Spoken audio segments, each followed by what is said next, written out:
আসসালামু আলাইকুম। নেক আমল করতে চান? কিছু আমল এমন আছে যেগুলো করতে খুব বেশি সময়ের প্রয়োজন হয় না, অনেক জ্ঞানের অধিকারীও হতে হয় না।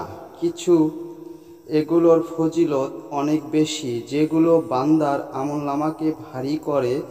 যেমন রাসূল সাল্লাল্লাহু আলাইহি ওয়াসাল্লাম বলেছেন যে লোক আমলের আগে একবার বলে সুবহানাল্লাহিল আজিম।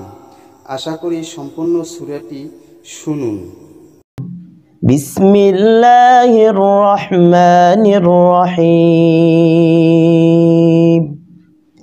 ওয়াল আসর ইন্নাল ইনসানা লাফি খুসর ইল্লাল্লাযীনা আমানু ওয়া আমিলুস সালিহাতি ওয়া তাওয়াসাউ বিল হক ওয়া তাওয়াসাউ বিস সাবর।